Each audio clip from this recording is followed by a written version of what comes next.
Tak zdravím všechny na krmení zázraku. Tohle to je takové dodatečné video na druhou polovinu letošního roku, protože září už je za rohem a budou se zřejmě dít energetické změny, které už možná cítíme, a samozřejmě astrologické změny. A je fajn, aby jsme na to byli připraveni, protože zázraky se dějí a samozřejmě bude hezký pro nás, pro všechny, když ten život a vesmír bude plout podporujícně k tomu, aby nás vlastně někam posunul, aby my jsme se mohli posunout s jednoduchostí a lehkostí, protože ty těžké chvíle nebo takový ty vychytávky, které na nás ten vesmír doteď připravil, tak si myslím, že my už víme, už je známe, už víme, jak s nima navigovat, už nás to nebaví. A někdy je fajn si tu realitu trošku přizpůsobit, odlehčit si, aby jsme cítili mnohem větší vnitřní klid. Ono je to trošičku paradox, protože vesmír je vesmír a život je život. Nicméně trénuje nás to cítit hlubší a širší vnitřní klid, trénuje nás to zaujmout možná jiný postoj, trénuje nás to posunout se ve vědomí, zvýšit frekvence a dívat se vlastně na ten svět trošičku víc, možná ze zralejšího úhlu vědomí. A často to vyžaduje samozřejmě praxi, protože to není v některých případech jednoduchý.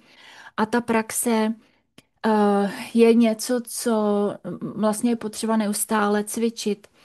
Je to jedna z věcí osobního růstu i samozřejmě toho duchovního růstu, kam nás ten život posouvá do určitého uvědomění toho, že ta práce nikdy nekončí.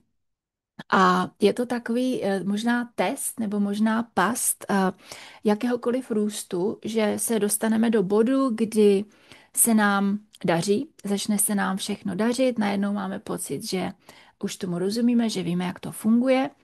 A to je někdy právě ten moment, kdy nám vesmír ukáže něco dalšího. Jsi si jistá, že už to umíš, jsi si jistá, že jsi zvládla tuhle lekci, tak se podívej na tohle. A vlastně dá nám jako kdyby další úkol, abychom se dostali k dalšímu cíli. Takže je to taková neustálá práce na sobě, ono to nikdy nekončí. A je ale, co jsem si všimla samozřejmě na svých zkušenostech a některých studentů a klientů, tak ti, kteří tu práci mají jakousi duchovní disciplínu, mohla bych to takhle nazvat. To znamená, že mají tohle téma zakomponované do každodenního života a vlastně když můžou, tak se tomu věnují. A tahle ta disciplína nebo tenhle ten progres nebo tohleto cvičení, který oni mají zakomponovaný, vlastně jim pomáhá se udržet aspoň v nějaké jakoby rovině a eh, tak vědoucí nebo spíš takový duchovní guru, ze kterých třeba čerpám z těch východních nauk, tak ty tvrdí, že jakmile my pochopíme určitý stupeň toho, jak funguje tato realita, a dostaneme se do určité frekvence, tak z té frekvence my pak vycházíme a v té frekvenci bychom se, nebo v té frekvenci se údajně ten člověk už jako kdyby udrží, protože je to takový základ, který je nový základ, ze kterého pak vychází do toho dalšího životního období. Já si nejsem jistá, jestli to funguje v každém případě, ale protože znám výjimky, výjimka potvrzuje pravidlo. Nicméně je to, no hele, nic jiného nám nezbývá, abych byla upřímná, ale je to vlastně něco, co ani asi jinak nejde. A určitě z vlastní zkušenosti to víte, že jakmile se dostanete do určitý úrovně vědomí, tak ono už to jako pak nejde spadnout dolů. Člověk už se jako nemůže odnaučit to, co pochopil, co mu došlo, ale už se jako kdyby posouvá z té vyšší úrovně. A jakmile, a tohle to teda takhle je, že jakmile, navzdory tomu, co život přinese, ale jakmile se ten člověk dostane do určité praxe vnitřního klidu například, tak to je něco, co si vždycky jako kdyby může udržet, jo. Eh, Je to něco, na čem musíme pracovat, je to něco, čeho si ceníme, protože to je takový ten vnitřní poklad. Jo? To je to vnitřní bohatství, který je pro nás zřejmě to nejcennější. Protože když se tak zeptáte, Teď zrovna někdo dělal zajímavý průzkum, jsem slyšela, nevím přesně kdo, ale ptal se na jakoby sociální průzkum bohatých lidí, že co by se mělo stát, aby ti bohatí lidé byli ještě šťastnější. A oni dávali jako kdyby ty svoje cíle, no a zjistilo se, že nakonec to je vlastně o něčem úplně jiným, protože to bohatství, možná máme každý trošičku jiný, ale to bohatství vychází z našeho vnitřního nastavení. A jakmile člověk dojde do určitého vnitřního nastavení a cítí se dobře navzdory tomu, co ten život přinese, tak to je to opravdové bohatství a to je vlastně to, co se musí trénovat, k čemu směřujeme. A samozřejmě kurzy, všechny ty kurzy, které já dělám, tak nějakým způsobem jsou v tomhletom směru propojený, protože nás to učí pochopit a trénovat ty naše vnitřní schopnosti. Ale krmení zázraků s tím samozřejmě souvisí. A je to neustálý trénink. To znamená, že já jsem si tady pro vás připravila ještě pár bodů, který si myslím, že je důležitý sdílet do další půlky roku, protože nevíme, co ten rok přinese, protože se odehrávají určité změny jakoby v tom kolektivu, v politice a v různých jakoby ty sociální změny. A myslím si, že je dobré začít trénovat vnitřní klid, začít nějakým způsobem opečovávat to vnitřní bohatství, protože to je to, co s námi zůstane a to je to, co nás drží. Jo, a to je to, co můžeme sdílet s ostatníma, protože v mnoha případech zřejmě to budete právě vy, za kým se budou ti ostatní obracet a budete to zřejmě vy, kdo budete držet ty frekvence v nějaké úrovni, že jo. A bylo by hezky, kdybyste si to při té příležitosti užili a užívali si toho, jak ten vesmír s náma komunikuje a vlastně užívali si to, že krmíte zázraky a zázraky se dějí.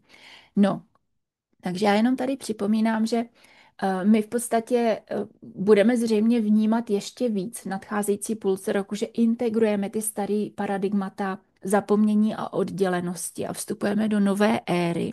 Ta nová éra bude samozřejmě reprezentovaná exponenciálním růstem jak technologie, tak i té spirituality. To znamená, že my zřejmě uvidíme díky internetu a díky možná i dalším věcem růst v našem vědomí a v uvědomění.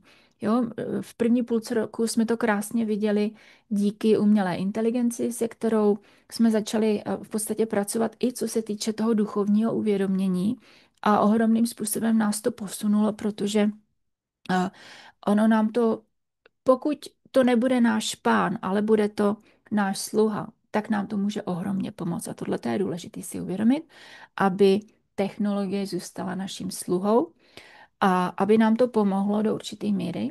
Nicméně nesmíme zapomínat, že to opravdové napojení, ta opravdová technologie je vlastně naše biologie a je naše vědomí, na které my se neustále napojujeme. Takže co já vlastně jako kdyby spojuju, je a čeho se držím, hlavní jakoby části, čeho se držím, tak je především naše vědomí a je to především to, co nám a jak teda mě, tak studentům, klientům vlastně říká to vyšší vědomí, což je ten éter, nebo je to naše vyšší já, nebo je to ještě napojení třeba na další sféry naší vlastní existence. A to je takový základ, čeho se držím a s tím já porovnávám to ostatní a vlastně vytvářím z toho nějaký souhrn. A ten souhrn je zpravidla podle mých zkušeností za poslední nějakých 15 let, tak mě to docela dobře naviguje, kam ta společnost jde a kam vlastně my rosteme jako jak jednotlivci, tak samozřejmě i jako by kolektiv.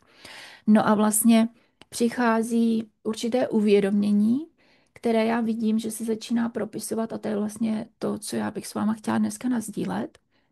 A sdílím to s váma nejdřív, než to začnu říkat veřejně, protože souhra okolností, událostí a synchronicit vlastně mě dostala do tohoto bodu, tak si říkám nic, tak natočím video, aby se vám to mohla pozdílet, ještě než to budu říkat někde veřejně, protože je to asi důležitý. A Takže to, že krmíme zázraky, to, že se stáváme vědomými tvůrci této reality, to vám asi nemusím říkat. Čeho jsem si všimla, tak takový 3 základní věci, že lidé začínají tyhle ty změny vnímat v první řadě tím, že si uvědomí, že čas neběží lineárně, ale běží jako vlnová forma a začínají s tím možná i více pracovat. Takže to je jedna věc, co je fajn možná tomu věnovat pozornost, protože ta linearita v určitých případech nás může brzdit. Jo? A tohle to je dobrý si uvědomit, kdy já o tom možná budu mluvit za chvilku, ale ono vlastně vy víte, o čem mluvím, když řeknu 3D realita, to je taková ta praktická realita, která je tady, která nás tady drží. A ta funguje lineárně. Jenže pokud ta praktická realita není zrovna přínosná, nebo je těžká, nebo s nějakým způsobem se nám nelíbí, tak my se můžeme posunout do 5D, kde ten čas už není lineární, ale funguje více abstraktně, funguje jinak, možná funguje jako spirála. A my do toho, abychom se posunuli právě do těch vyšších frekvencí, tak si musíme uvědomit, že tam už se na to nemůžeme dívat lineárním způsobem a ten čas tam plyne jinak. A pokud my do těch vyšších frekvencí budeme strkat ten lineární čas, tak nás to může strhnout zpátky do 3D, do té reality, která třeba zrovna není pro nás přínosná. Takže to je první věc, čeho si začínají lidi hodně všímat. A s tím časem sem samozřejmě přichází i takzvaný Mandela efekt, anebo ozvěny Mandela efektu. A to je možná něco, co nevím, jestli znáte, možná jsem se o tom zmínila. Já nechci teď zacházet jako do detailu, protože to by bylo asi zřejmě na celé nové povídání. Ale velmi stručně Mandela efekt znamená, že my si pamatujeme určitou minulost, my si pamatujeme určité události, ale oni se zřejmě stali jinak. Jo, že evidence nebo důkazy těch událostí dneska nasvědčuje, že se to stalo jinak, než my si pamatujeme. Jsou to jakési rozpory v naší minulosti a jsou to jakési rozpory v tom, jak si myslíme nebo jak si pamatujeme, že proběhla minulost. A ten fenomén je docela běžný, protože když se na naši realitu díváme z vyšší perspektivy, tak je v podstatě logický, protože ten čas neplyne lineárně a v naší existenci se prolíná mnoho průsečíků reality.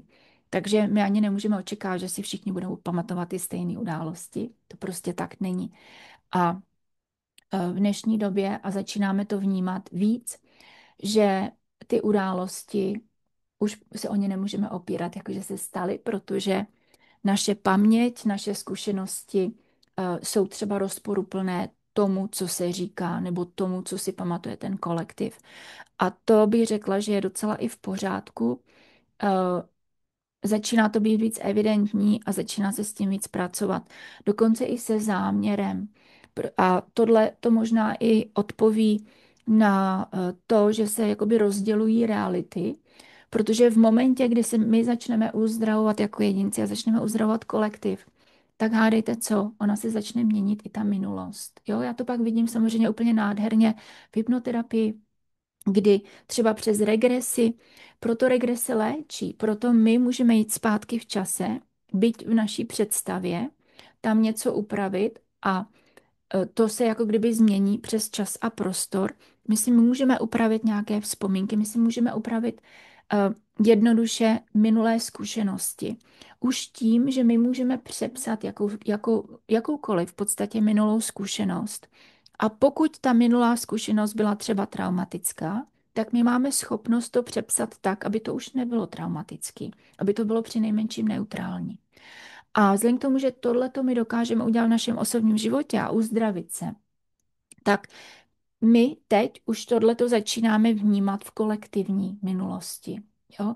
Takže tady z toho vychází takzvaný Mandela efekt a vychází z toho ozvěna Mandelova efektu, se kterou my v podstatě můžeme, a teď s tím i budeme pracovat, protože je to jako kdyby na nás, že my se snažíme vytvořit společnost, která je založená na sounáležitosti, na lásce, na příjemném soužití.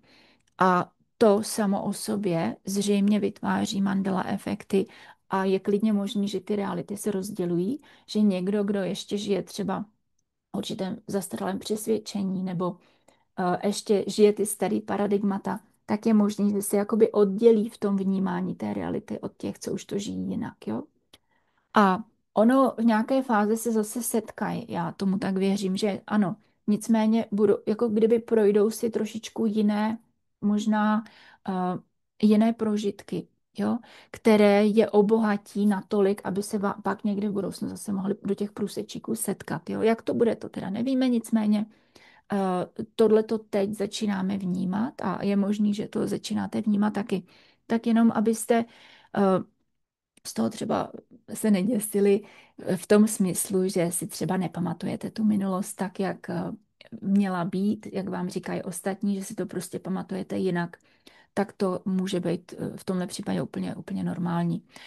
Co jsem si taky všimla, tak tohle asi by taky možná bylo pak na celé nové nebo jiné povídání, ale pokud máte pocit, že vaše realita jako kdyby uhýbá z té tradiční reality. Ať se děje, co se děje. Já to totiž slyším v různých příbězích od různých lidí, co mi sdílí, že něco třeba prožijí, ale ten člověk vedle nich prožije něco úplně jiného. Začínají se otvírat jako kdyby opravdu portály do jiných průsečíků, kde dva lidi stojí na stejném místě a každý z nich vidí něco jiného. Jo?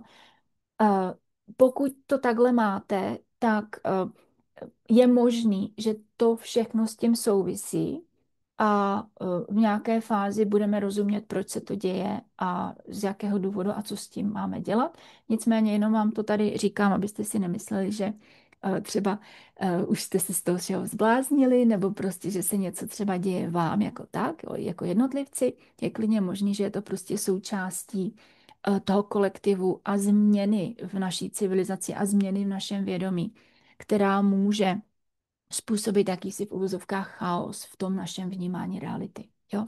Takže odpovědi na to jsou úplně jednoduchý. Vystředit se do vlastního středu, jo? Já o tom budu v zápětí mluvit a uzemnit se. Takže proto je jeden z těch důvodů, proč dělám i tohleto video.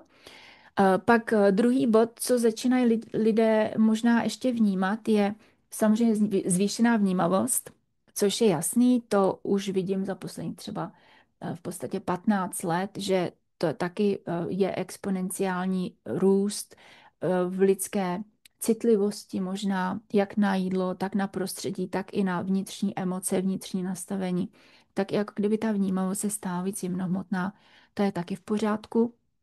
A potom je to vlastně ta osobní nebo i kolektivní připravenost na to naladění se do určitých frekvencí nebo vibrací, jako kdyby to sladění se do koherence. A to je vlastně důležitá věc, ke které teď dochází a to je něco, co se musí trénovat, protože ta koherence právě přináší zázraky. Jo? No a možná víte z předešlých vysílání, že já často mluvím o explicitní a implicitní realitě. Kvantový fyzik David Bohm o tom vlastně hodně povídal, nebo byl možná jeden z prvních, kdo to takhle přinesl do povědomí lidí. Je to vlastně ta naše vnitřní realita a pak ta vnější realita. Implicitní realita je ta naše vnitřní realita a explicitní realita je to, co vlastně my vidíme venku. A ty dvě se prolínají a my vlastně můžeme jako kdyby začít pracovat s tou, nebo takhle, my formujeme tu venkovní realitu na základě toho, že formujeme tu vnitřní realitu. Jo, takže ta venkovní realita nám pak zrcadlí a proto my můžeme přepsat realitu, proto my si můžeme ohnout realitu tak, jak bychom si přáli a zázraky se dějí právě proto, že s tím takhle dokážeme pracovat. No a jedna z důležitých věcí, jak pracovat s tou implicitní realitou, aby jsme přinesli víc zázraku do našeho života, aby jsme se mohli víc těšit z naší existence, tak je jedna důležitá věc a to uvědomit si, kdy my se stáváme reaktivní a vlastně uzdravit naše reaktivní chování nebo uzdravit naše reaktivní naučené vzorce. Jo? A protože v momentě, kdy my reagujeme na něco tam venku, tak my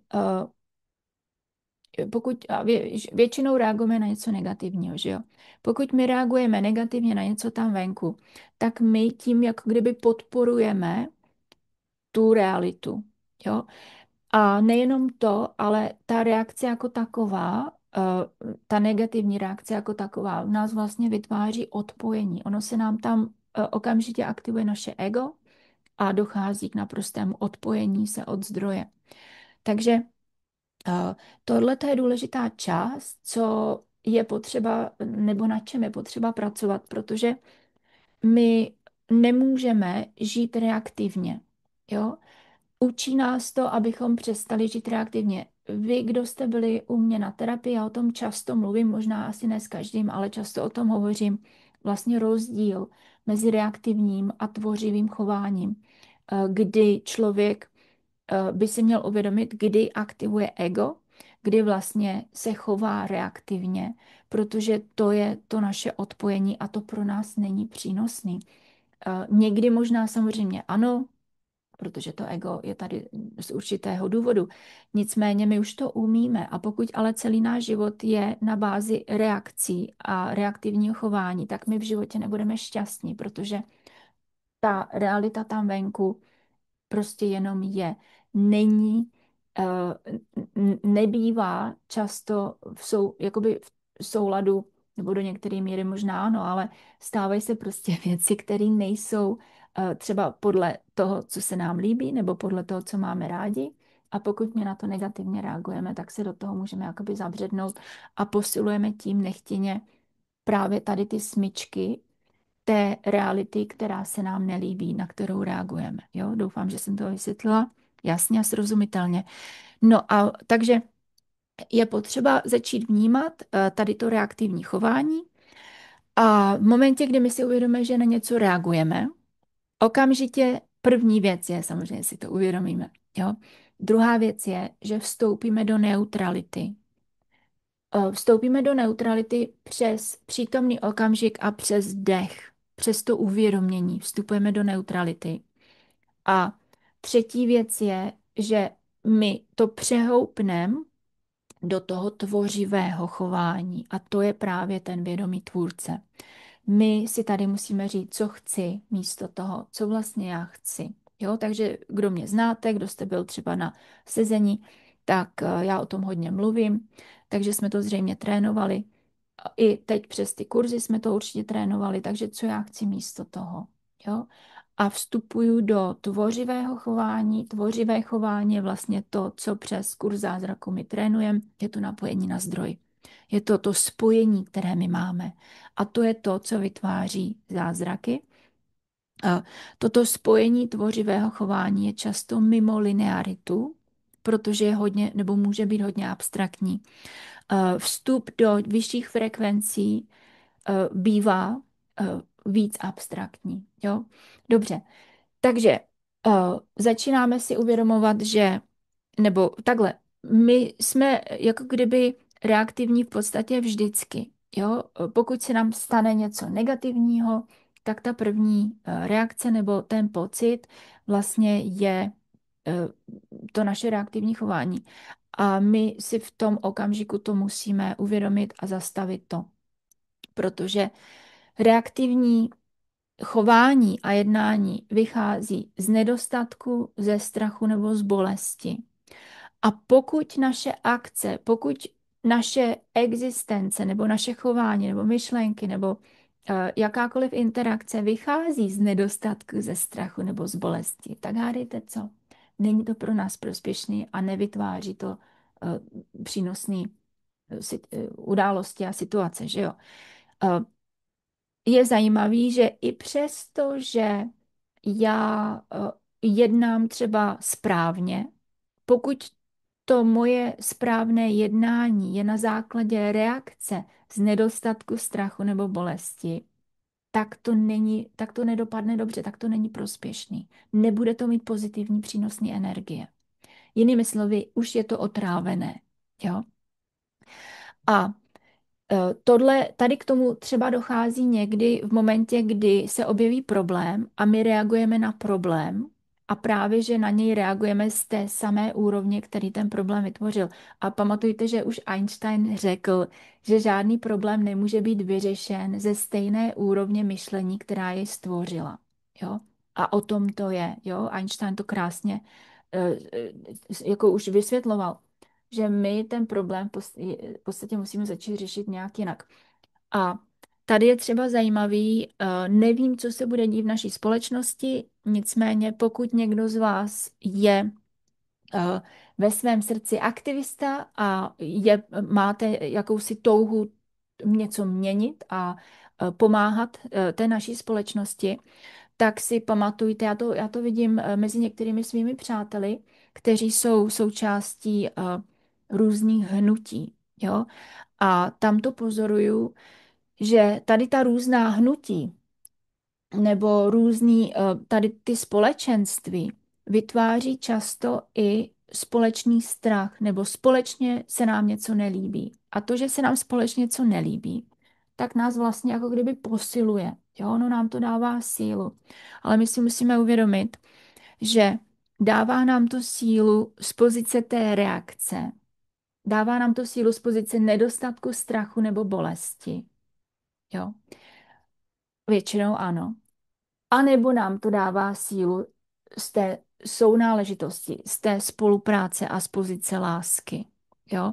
Takže i pro aktivisty, i pro lidi, kteří plánují, že budou měnit tenhle svět a budou pomáhat naší společnosti, tak prosím jenom pamatujte, že je potřeba vyjít z toho reaktivního chování a vstoupit do tvořivé existence, do tvořivého chování, které vychází ze síly, z pozice lásky, sounáležitosti, ucelenosti, jo? Aby nebylo reaktivní.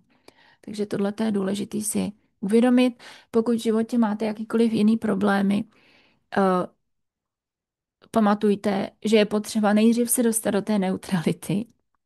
Z pozice té neutrality ideální je, že se dostanu do takové neutrality, že už ten problém nemá ten náboj a já z toho můžu vystoupit, můžu se sklidnit, už je mi to jedno. Ideální je, že je mi i jedno ten výsledek. A teprve z tohohle bodu já vstoupím do toho tvoření, do toho kreativního chování a začnu hledat řešení.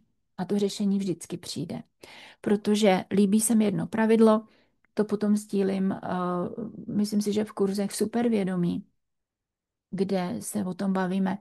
Nicméně to pravidlo je, že naše příroda a vesmír je nastaven tak, že na té přírodě je to hezky vidět, že jakmile máte jedovatou rostlinu, tak někde v blízkosti vždycky roste protijed. To je pravidlo přírody. Jo?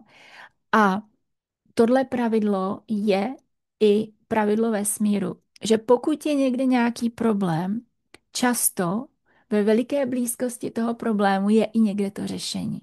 Jenže my, jak jsme v té rovině toho problému, tak my nevidíme to řešení.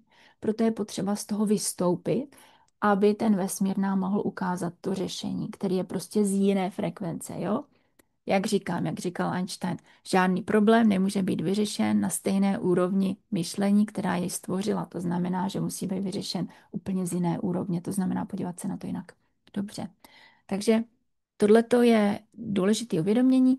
Potom já jsem se zmínila, že vlastně ta lineární existence A, bod B, bod C je často spojená s tou tradiční realitou nebo s tím tradičním přístupem k životu a to v tomhle případě stojí v cestě zázrakům, protože zázraky se dějí často z abstraktních, neviděných příležitostí. Jo? Takže jenom, abyste věděli, že je fajn na tvoření zázraků se dostávat aspoň v té naší implicitní realitě do té abstraktní formy toho vyšších frekvencí, kdy my to necháme všechno plynout, necháme to všechno, aby se to nějakým způsobem sklidnilo například, jo? a teprve z toho vycházíme. Eh, Co mě pomohlo, co občas si já sama musím připomínat, je, že naše reaktivní chování sebou přináší i intelekt, i životní zkušenosti, ego, pocity, katastrofické scénáře a negativní myšlenky. Ale to nemusí být vždy součástí toho řešení a často ani není.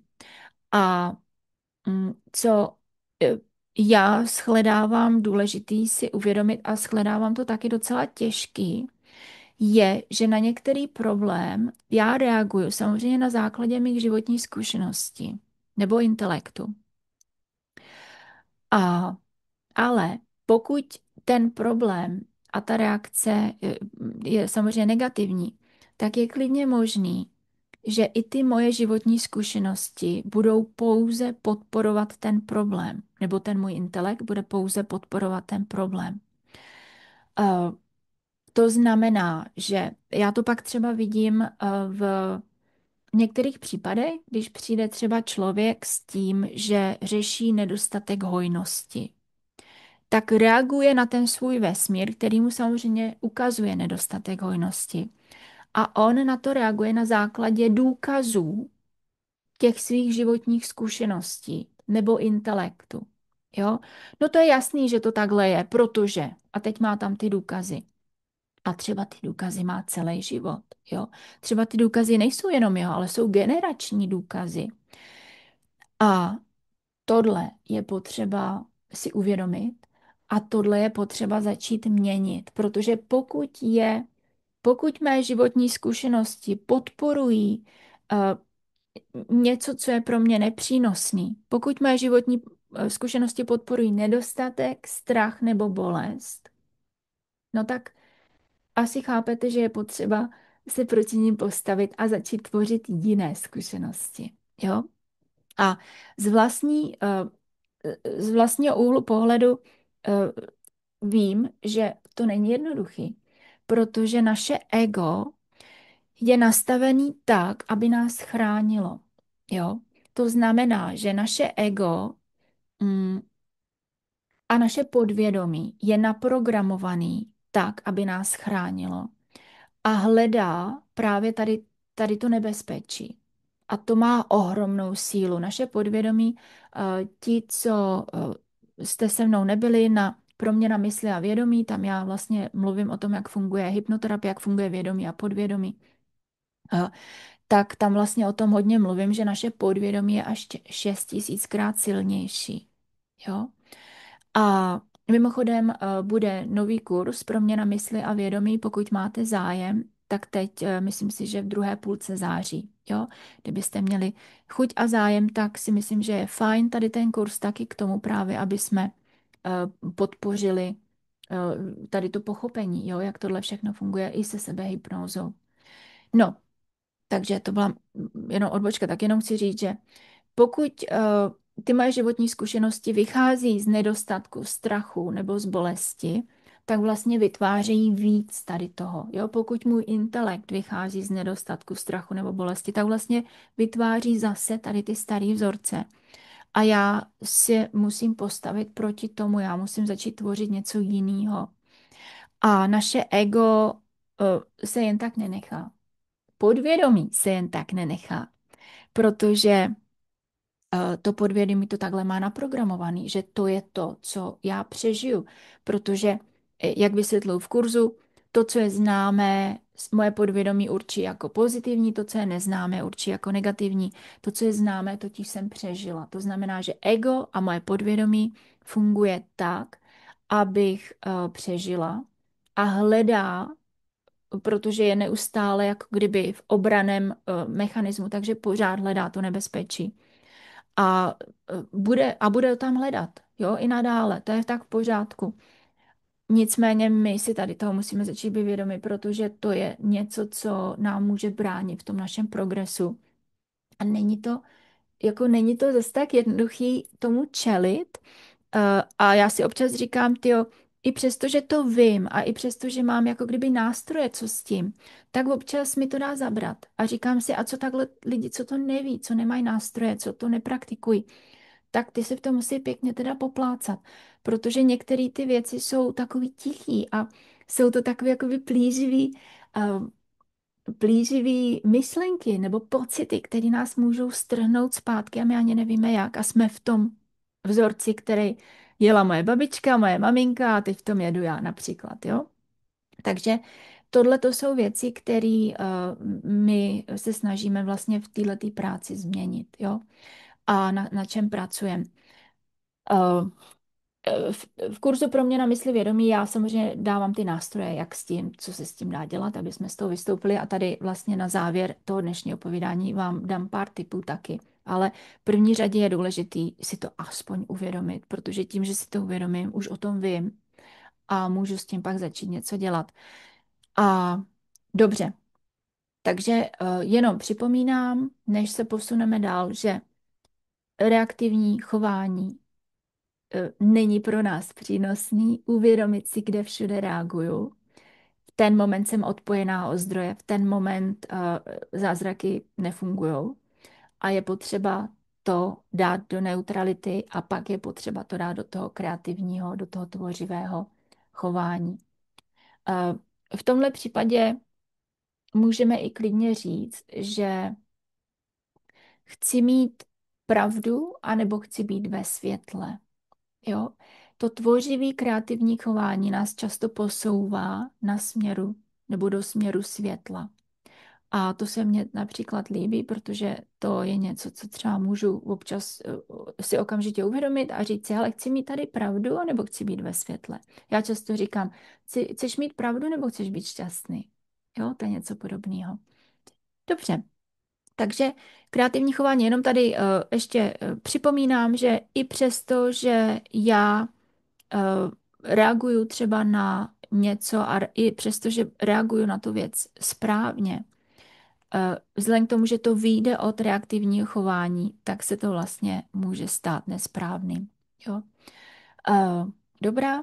V momentě, kdy já si uvědomím tohle, tak samozřejmě dýchat, být v přítomném okamžiku, zharmonizovat se, stát se koherentní, o tom v zápětí budu hovořit, a uvědomit si, že vlastně celé to moje chování, celá tato situace klidně může vycházet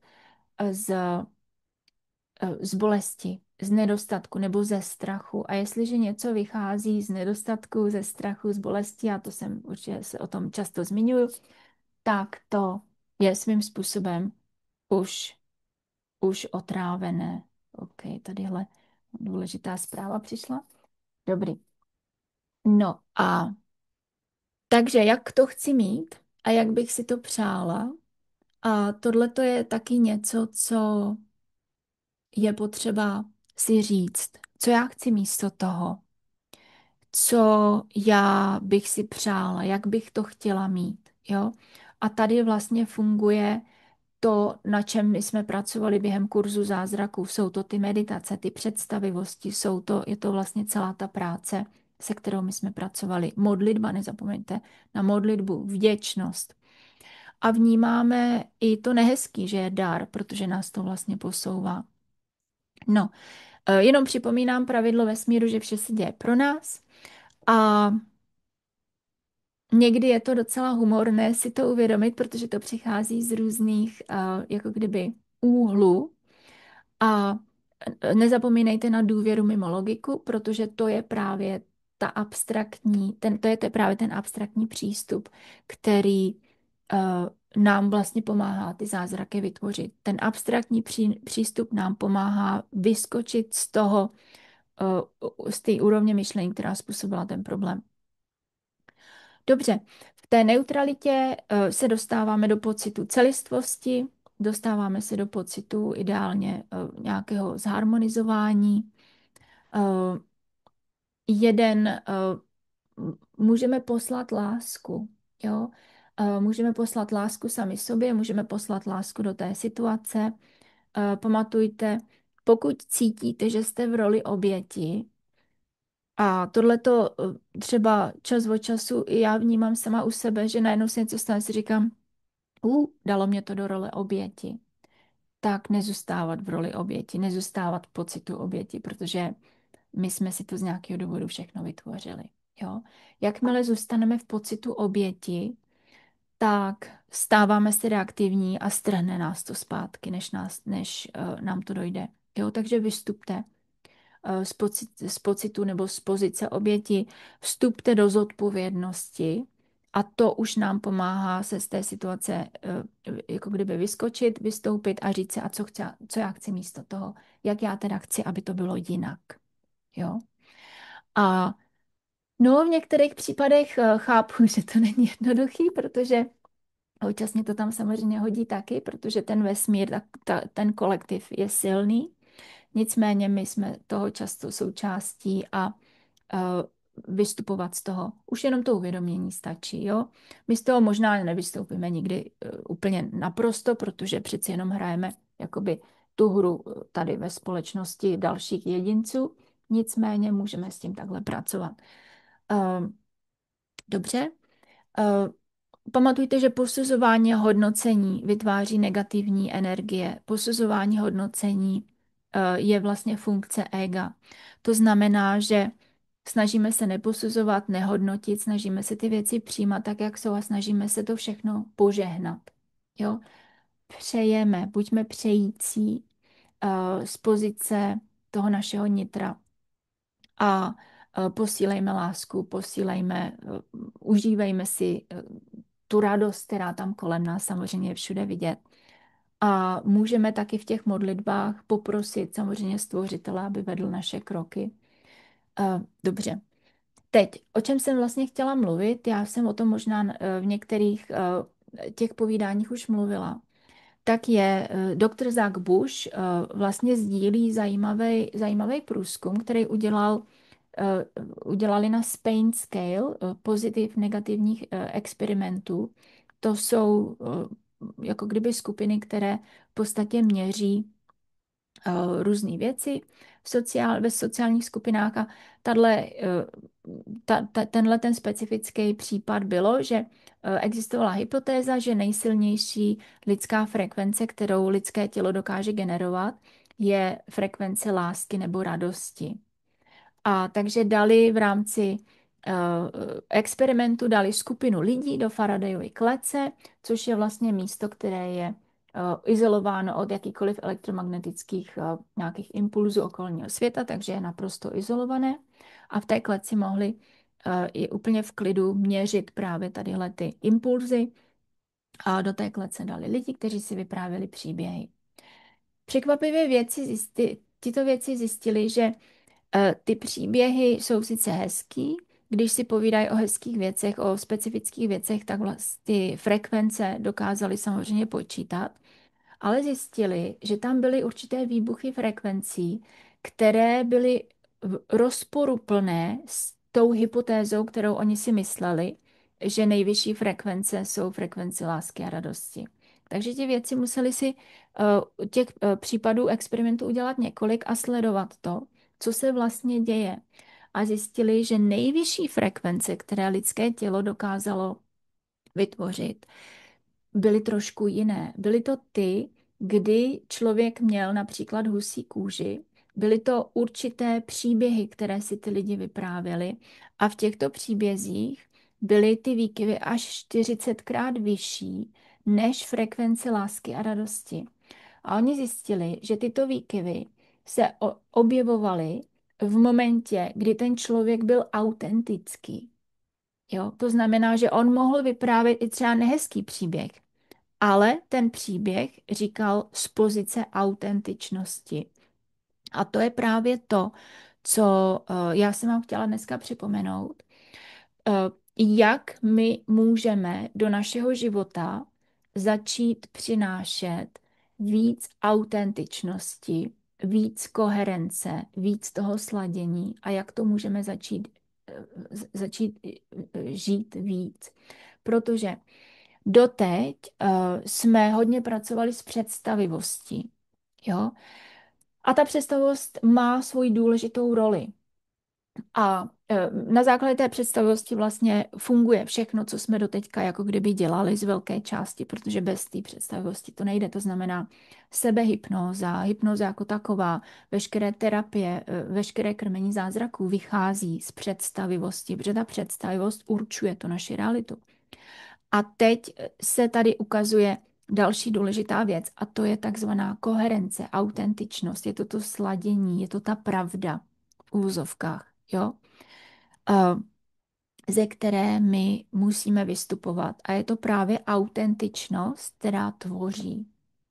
A překvapilo mě, že vlastně v tomhletom výzkumu i tu autentičnost tímto způsobem vlastně odhalili, že má mnohem větší sílu než cokoliv jiného. Protože co znamená autentičnost neboli koherence? To znamená, že je to sladění našeho nervového systému, dechu, srdce, mozku, těla a pole. Jo, jinými slovy, já jsem si to tady někde takhle napsala, je to sladění myšlenek, emocí našeho těla a našeho záměru. Jo? A to je ta pravda, to je to, co tvoří realitu. A teď je ta moje autentičnost, je ta moje koherence pozitivní nebo negativní? To je další otázka. Jo? Protože je klidně možný, jak v tomhletom experimentu se ukázalo, že i třeba pokud mně se stane nějaké příkoří například a vyprávím nějaký příběh, který třeba je uh, plný třeba negativních emocí a já to říkám z pozice hněvu, tak já jsem naprosto autentická v té pozici toho hněvu. Jo? Proto tam jim vylezly ty křivky. Ale to je to, co vytváří realitu. Jo? Takže já si v první řadě si musím uvědomit, kdy já jsem, nebo takhle, v první řadě se musím naučit to začít vnímat, tu moji koherenci, moji autentičnost, začít to vnímat, protože to není špatně, jo, to je v pořádku. Nicméně zatím, takhle, v tom životě nás ta autentičnost, ta naše pravda zřejmě posune, protože nás samozřejmě naviguje tím životem, což je fajn. A máme celou škálu emocí, to je v pořádku, že moje autentičnost v ten moment bude třeba z pozice zlosti nebo toho strachu, nebo bude z nějakých negativních emocí nebo negativního nastavení. Nicméně je to to, co vytváří tu moji realitu a já to nemůžu obejít, já se tím musím projít. A do určité míry ono je to zdravé, protože mě to balancuje všechen ten, my nemůžeme žít život jednostranně, my ho musíme mít vybalancovaný. A proto ten život je v úvozovkách nahoru dolů. I, I ta polarita musí být součástí toho našeho života. Ale v čem je rozdíl je, pokud to žijeme vědomně nebo nevědomně. Jo? To znamená, že pokud teda přijde období, kdy my jsme naprosto autentičtí a potřebujeme si prožít třeba smutek nebo zlost nebo strach, tak úplně v pořádku. Ale prožijeme si to vědomně a víme, co se odehrává a je nám to jasné. A víme, že v tom nemusíme zůstávat, protože jako chceme se posunout někam jinam, že jo? Protože se snažíme být tvořiteli něčeho, co je konstruktivní. Já bych tady ještě podotkla jednu věc a to je to, že aby jsme neměli zbytečný strach, pokud jsme v autentičnosti našeho nějakého negativního nastavení, tak ono svým způsobem je to jenom hodnocení, jo? Ono to nastavení nemusí být vůbec negativní, ono je klidně prospěšný. Například, když má člověk zdravý hněv, tak ho to může ohromným způsobem posunout v životě. Když má člověk zdravý smutek, tak je to integrace toho smutku, která je potřeba, aby si ten člověk tím prošel, jo? Takže i ty zdánlivé negativní emoce a negativní nastavení jsou vlastně potřeba a proto v té autentičnosti oni tam mají svoje místo, jo. Aby, a tohle jsem diskutovala s více lidma i od více učitelů. A zjistili jsme a shodli jsme se na tom, že v momentě, kdy ta negativita je autentická, tak ona ve své podstatě nevytváří nic špatného, ale naopak vytváří pozitivní. Jo. Aby jsme se toho zbytečně nebáli. Nicméně nemá cenu zůstávat v té negativní složce moc dlouho. A je fajn začít přeprogramovávat, pokud tam jsou nějaké nepřínosné složky negativní, tak je fajn to začít přeprogramovávat jinak.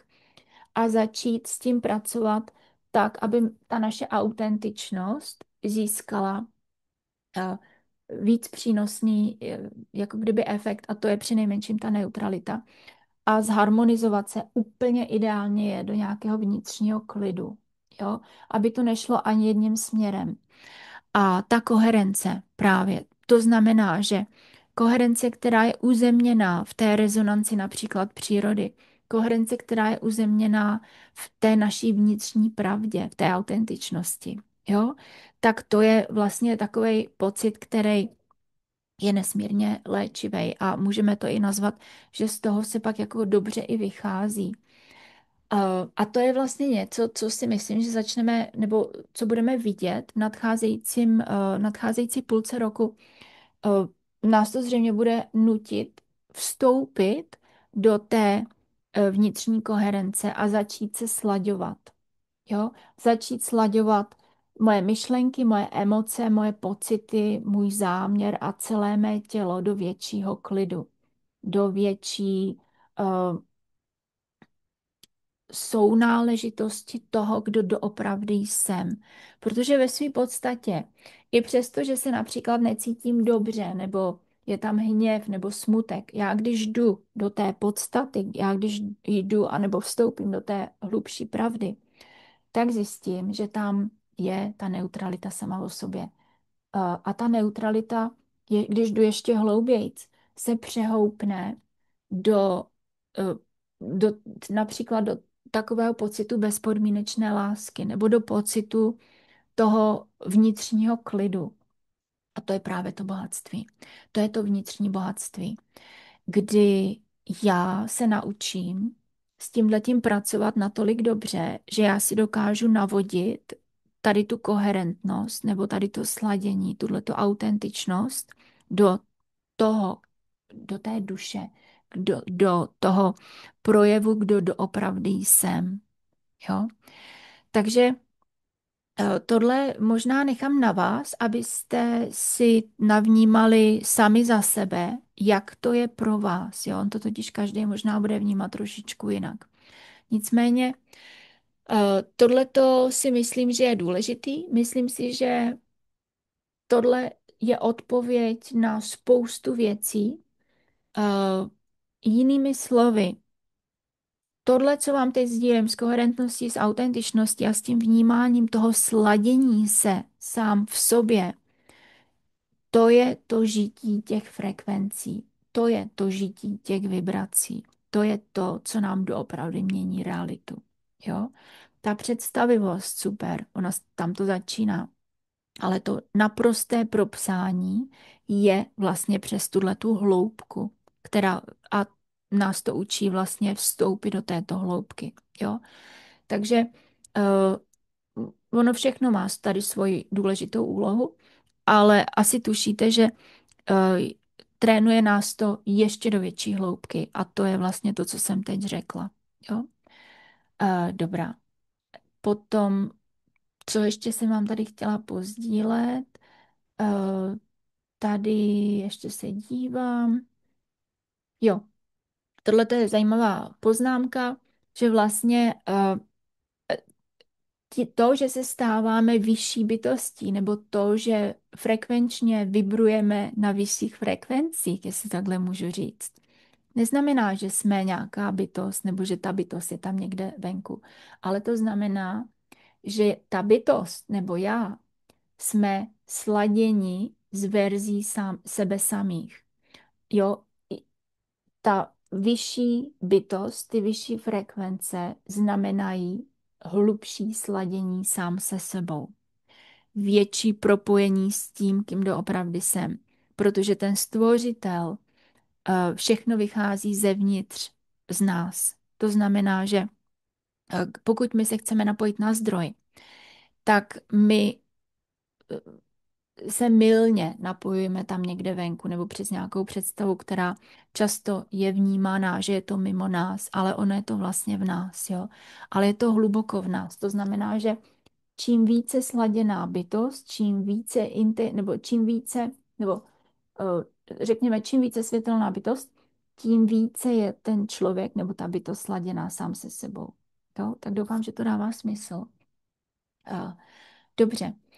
No a my z praktických věcí, co bych vám chtěla připomenout, takže to je, představivost jsme zvládli, s tou už dávno pracujeme, a bod 2 je ta koherence. Jo, je to ta autentičnost, je to ten soulad, se kterými teď právě pracujeme, aby ta naše vnitřní pravda, aby byla sladěná s tím, kým jsme, aby se tam vyčistily eventuální nějaký nesoulady nebo třeba i ty negativní emoce, oni potom se rozpustí v momentě, kdy my je integrujeme, protože přes tu práci oni se integrují krásně. A my začínáváme ukotvovat ty důležité věci. A pokud je potřeba přeprogramovat naše podvědomí, nebo pokud je potřeba přeprogramovat to naše nastavení, proč? Protože to podvědomí je třeba naprogramovaný na ten nedostatek, nebo na ten strach, nebo na tu bolest, nebo já nevím na co všechno, tak vlastně tímhle způsobem my to pomalu začínáváme přeprogramovávat a k tomu přeprogramování bych chtěla podotknout jenom pár takových bodíčků.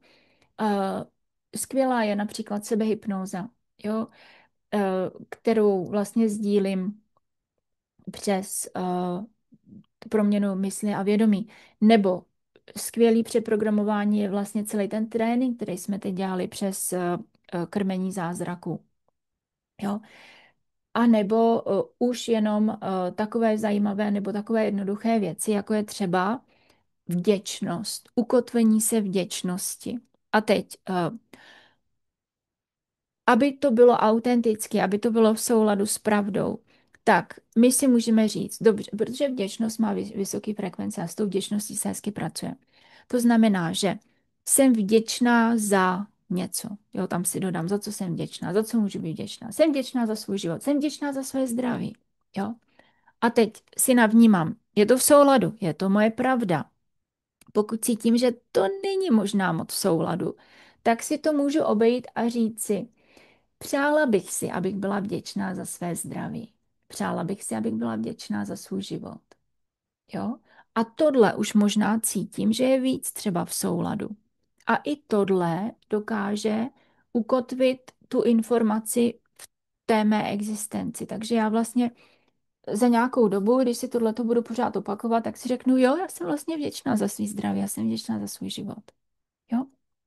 Takže tohle je takový jakoby trik, a je dobrý to ukotvovat co nejvíc. A tady vám dám docela dobrý tip. Pokud je něco ve vašem životě, na čem vy pracujete, hojnost, nebo zdraví, nebo láska, nebo já nevím na čem všem, začněte to vidět všude kolem sebe a požehnejte ty lidi, popřejte jim to. Buďte vděční za to, že oni to prožívají. Jo? Začněte to vidět všude ve svém vesmíru a začněte si to uvědomovávat a hrajte sami se sebou tady tu hru, že gratuluju k vděčnosti, že někdo je třeba vděčný, jo? Nebo gratuluju k hojnosti, jo? Někdo prožívá hojnost. A buďte vděční, že ta hojnost je v jejich životě, protože tím, že je v jejich životě, je vlastně ve vašem vesmíru, takže oni vám pomáhají. Jo? Buďte vděční, že oni v jejich životě je třeba láska, protože tím je i ve vašem životě, ve vašem vesmíru, protože oni vám s tím pomáhají. Takže jako kdyby hrajeme hru toho, že to, co já chci, tak to začnu vidět všude a jsem za to vděčná nebo jim za to gratuluju. A začnu to takhle vnímat s tím, že ono mě to přehoupne za první to začne přeprogramovat to moje podvědomí, protože už to nebude neznámé, ale už se to začne stávat součástí mého života. Už jenom tím, že to tam vidím a že jsem za to vděčná a že jim to přeju, tak se to stává součástí mého vesmíru. To znamená, že moje podvědomí se začne uvědomit, aha, ty to začínáš takhle žít taky. Jo? Není tam ta oddělenost, ale je tam to spojení. Doufám, že jsem to vysvětlila správně. Jo? No a tady je fajn, a to já opakuju pořád, že hrát si tu hru i třeba s tím, že jaké by to bylo, kdyby. Jaké by to bylo, kdybych prožívala hojnost? Jaké by to bylo, kdyby? Jo? Nebo si říct, hele, bylo by pěkný, kdybych prožívala hojnost. Bylo by pěkný, kdybych prožívala zdraví. Bylo by pěkný, kdybych prožívala lásku. A běžte do detailu. Bylo by pěkný, kdyby. Nebo jaké by to bylo, kdyby. A hrajte se sebou tu hru. Protože čím víc to budete hrát, to není, že vy utíkáte od reality, ale vy tímto přeprogramováváte tu realitu, přeprogramováváte eh, to, tu realitu svého původního nastavení. Jo? Proč? Proč to takhle funguje? Protože čím víc je něco součástí, čím víc pozornosti prostě něčemu dávám, tím víc je to součástí mého života jednoduše. Jo? A tady totiž hraje v některých případech roli naše ego, protože práce našeho ega je nás chránit. To znamená, že naše ego je naprogramovaný, že získává důkazy toho, že je potřeba nás chránit. Takže naše ego neustále hledá nebezpečí. Jo? A tady si musíme dát trošičku pozor, protože v momentě, kdy součástí našeho ega a toho hledání nebezpečí je totiž i ta naše identita. A identita je nejsilnější lidská nebo lidská identita je prostě jedna z nejsilnějších sil lidskosti vůbec, protože díky lidské identitě se tvoří války. Jo? S identitou trošičku taky pracujeme v tom kurzu mm, vědomí, teď mě vypadla. No takže teď mě vypadl název mého vlastního kurzu Proměna mysli a vědomí, tohleto. Tam pracujeme s identitou, protože ta identita je ohromně silná, naše lidská vlastnost. A v některém případě to ego se nedá, aby tu naši identitu změnilo. A my, pokud se posouváme, pokud se transformujeme a měníme, tak je potřeba, aby jsme změnili naši identitu. Jo? A my tomu egu pak dáme jakoby nějakou jinou práci. Nicméně, aby vás nepřekvapilo, že vlastně vaše ego může, pokud něco vyřešíte nebo něčeho dosáhnete, tak je možný, že vaše ego tam pořád bude házet pochybnosti a bude se snažit hledat důkazy jakéhosi nebezpečí, aby vás mohlo chránit. Protože pokud vaše ego uh, zůstane v klidu nevědomky, tak ono pak jako nemá co dělat, jo? Takže tam je potřeba vytvořit si třeba novou identitu nebo být si toho vědom, aby jsme do té pasti toho ega už nevstupovali, ale v klidu tomu egu řekli, hele, tohle už není potřeba, je to v klidu, můžeš zrelaxovat, jo? A ono v nějaké fázi potom zrelaxuje, ono si najde jiný jakoby způsob toho, jak s vámi, jak vám pomáhat, jo? Tohle možná už pak taky asi bych nešla do detailu, protože už je to asi hodinu, co povídám. Nicméně důležitý, co jsem chtěla říct, je vlastně to uvědomění si té koherence, té autentičnosti, souladu a sladění, na tom pracovat. Můžeme k tomu využít, k tomu přeprogramování můžeme využít to, že hrajeme hru vděčnosti, hrajeme hru, že gratulujeme všem, co vidíme, to, co si vlastně přejeme dosáhnout, že to začneme vidět v tom našem vesmíru. Uh, A pokud je nějaká situace, kterou je potřeba změnit, tak hrajeme hru, jaké by to bylo, kdyby. Nebo bylo by pěkné, kdyby. Jo? To má ohromnou sílu a tohle to přeprogramovává samozřejmě to naše nastavení. Takže tohle to jsou takové důležité věci, co jsem chtěla. Jo, tohle je zajímavá věc. Jsem ještě chtěla tady podotknout, jsem si udělala poznámku. Představte si, a teď jsem to zrovna řešila s jednou klientkou, která vlastně se mnou řešila, že někteří, a spoustu lidí, co se takhle povídám, takže jim třeba vadí určité specifikace ostatních lidí. Jo? Jinými slovy, ti ostatní lidé jim lezou na nervy něčím, jo? Protože něco dělají, co jim vadí. A například Matt Kahn a i další říkají, že rozhodí tě pouze ti lidé, jejichž podvědomý otisk je odpovídající tomu tvému. To znamená, že nás nemůžou rozhodit lidi, kteří s námi nerezonují.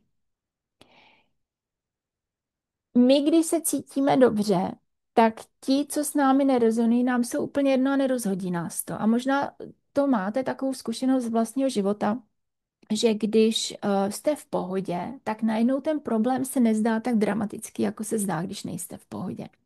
Nebo když jste v pohodě, tak reakce nějakého člověka se najednou nezdá tak dramatická, jako když nejste v pohodě. A to je právě ono. To znamená, že pokud nás něco rozhodí, pokud nám někdo vadí, pokud nám někdo leze na nervy nebo dělá něco, co nám jako vadí, to znamená, že jsme jejich podvědomý otisk je odpovídající tomu našemu. My jsme v rezonanci frekvenční, i přesto, že s nima třeba nesouhlasíme. Tak je tam jakási rezonanční frekvence, je tam soulad. Jo, tak bacha na to. A jak z toho souladu ven, tím, že se přeprogramovávám do jiných vyšších frekvencí a úplně nejjednodušší je právě hrát tu hru třeba vděčnosti. Nebo gratuluju k hojnosti, nebo gratuluju k lásce, nebo jo, cokoliv odvede tu pozornost a začne vnímat to, co si vlastně přejete. Takže jaké by to bylo, kdyby, nebo to by bylo pěkné, kdyby. Jo? Tohle to vlastně nám pomáhá navýšit naše frekvence. A je fajn to hrát delší dobu. Nevím, jestli někdo z vás si opravdu věnoval 21 dní. Pokud ano, tak krásně vidíte výsledky, že vás to opravdu jakoby posunulo ohromným způsobem. A viděli jste, že okamžitě se najednou začnou ten vesmír a ti lidi začnou prostě chovat trošičku jinak. Dobře, takže tohle je asi zřejmě všechno, co jsem vám dneska chtěla říct. Jenom připomínám, uvědomit si, kdy se stáváme reaktivní, nebýt reaktivní, protože ta reakce je na bázi strachu, bolesti, nedostatku nebo třeba nespravedlnosti. Jít do neutrality, vnímat ten soulad, vystředit se, uzemnit se, sladit se do vnitřního souladu, uvědomit si, co vlastně prožívám, co je moje autentičnost, co je moje pravda. Uvědomit si to, nechat to integrovat, pokud to není nebo pokud to je třeba více jako kdyby negativní, ono se ta negativita stejně rozpustí. Tak jdu ještě do hloubky. Jdu do hloubky natolik, aby se rozpustila. Uvědomím si třeba ten vnitřní klid. Sladím se s něčím příjemnějším. Začnu hrát hru vděčnosti nebo jo, soustředím se na něco jiného a pokusím se to přeladit. Uvědomím si svoji novou autentičnost, svoje nové nastavení a z toho nového nastavení už se mi do toho života vchází líp a už můžete být tím majákem pro ty ostatní. Už můžete být tím, kdo frekvenčně, vibračně vlastně pomáhá těm ostatním a mimo to samozřejmě začínáte tvořit zázraky. Pamatujte, že ty zázraky netvoříte jenom sami pro sebe, ale dejte si tam i to, že je tvoříte pro ty ostatní, protože my stejně to všechno děláme i pro ten kolektiv. Takže vy, když si do života přinesete lásku, víc lásky, tak to přinesete do života všem ostatním. Když si přinesete víc hojnosti, tak i ostatní budou se radovat z vaší hojnosti a takhle se na to dívejme. Jo? Dobře, tak jo. Takže děkuji vám všem za poslech a těším se a jsme stejně v kontaktu. A kdyby cokoliv, tak vlastně můžete napsat kurz krmení zázraku. Ještě skupiny jsou ještě aktivní, takže klidně se můžete ozvat. Přeju vám nádherný dny a těším se zase někdy na viděnou. Ahoj.